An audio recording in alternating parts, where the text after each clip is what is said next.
নমস্কাৰ বন্ধু বান্ধৱীসকল, আপোনালোকক স্বাগতম জনাইছো আমাৰ আজিৰ এটি বিশেষ ভিডিঅ'লৈ। বন্ধুসকল, মহিলাসকলৰ দীঘল চুলি সৌন্দৰ্যৰ প্ৰতীক হয়। দীঘল চুলি সকলোৱে ভাল পায়। যেতিয়া আপুনি চুলি ফনিয়াই তেতিয়া হয়তো বহুতো চুলি সৰে। আপোনালোকে সেই সৰি যোৱা চুলিবোৰ কি কৰে বাৰু? আপুনিও হয়তো আন মহিলাসকলৰ দৰে য'তে ত'তে নহয় বা ডাষ্টবিনত নহলে নলা নৰ্দমা আদি ঠাইত পেলাই দিয়ে। আপুনিও যদি এনেকুৱা কৰি আহিছে তেতিয়াহলে সাৱধান হৈ যাওক। এই অভ্যাসটোৰ দ্বাৰা আপোনাৰ জীৱনত বহুতো সমস্যাই দেখা দিব পাৰে। আপুনি শাৰীৰিকভাৱে অসুস্থ হ'ব পাৰে আৰু নকাৰাত্মক শক্তি আপোনাৰ ওপৰত প্ৰভাৱ পেলাব পাৰে। আপুনিও হয়তো সেই মহিলাসকলৰ মাজৰে এজনী যাৰ সকলো সময়তে খং উঠি থাকে আৰু বিভিন্ন ধৰণে যেনে আৰ্থিক, মানসিক আৰু শাৰীৰিকভাৱে কষ্ট হৈ থাকে। আমাৰ শাস্ত্ৰত কোৱা গৈছে যে যি মহিলাই চুলি ফনিয়াই য'তে ত'তে পেলাই দিয়ে তেনে মহিলাৰ জীৱনত বিভিন্ন ধৰণৰ সমস্যাই জোৰ তৰ পৰা দেখা দিবলৈ ধৰে। এতিয়া প্ৰশ্ন হ'ল যে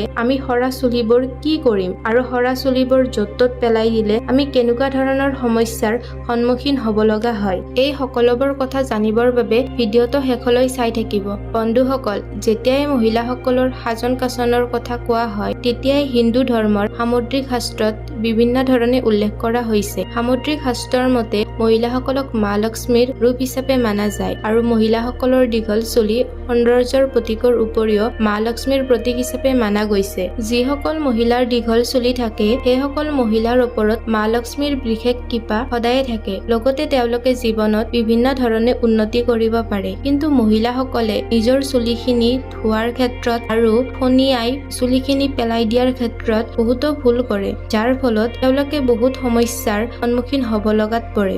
বন্ধুসকল, বহুতো মহিলাই নাজানে যে তেওঁলোকে কোনটো বাৰত চুলি ধুব লাগে, কোনটো বাৰত নালাগে আৰু কোনটো বাৰত কাটিব নালাগে আৰু কোনটো বাৰত কাটিব লাগে। আৰু কিছুমান মহিলা এনেকুৱা আছে যিয়ে নিজৰ চুলি কচাৰ ক্ষেত্ৰত অকণো গুৰুত্ব নিদিয়ে, যাৰ ফলত তেওঁৰ জীৱনত বহুতো সমস্যাই দেখা দিয়ে। হিন্দু ধৰ্মত কিছুমান মান্যতা আছে যে সপ্তাহৰ 7 দিনৰ বিশেষ দিনত যি মহিলাসকলে চুলি ধুৱে বা চুলি কাটে তেওঁলোকৰ পৰিয়ালৰ বাবে একেবাৰে বেয়া। আপোনালোকে হয়তো বহুতো জ্যেষ্ঠজনে কোৱা শুনিছেই চাগে যে মংগলবাৰ, বৃহস্পতিবাৰ আৰু শনিবাৰে চুলি ধুব নালাগে, লগতে কাটিবও নালাগে। আৰু মাহটোৰ কিছুমান বিশেষ দিন যেনেকৈ অমাৱস্যা, পূৰ্ণিমা, একাদশী এই বিশেষ দিনবোৰত মহিলাসকলে চুলি ধুব বা কাটিব নালাগে। যদি এই দিনবোৰত চুলি ধুৱে বা কাটে তেতিয়াহ'লে সেই মহিলাসকলে জীৱনৰ প্ৰতিটো ক্ষেত্ৰতে কিবা এটা কাম কৰিলে কিবা নহয় কিবা বাধাই দেখা দিয়ে আৰু তেওঁৰ শৰীৰ সুস্থ নাথাকে। সৰু সুৰা বেমাৰ হৈ থকা দেখা যায় আৰু মানসিকভাৱেও দুৰ্বল হয়।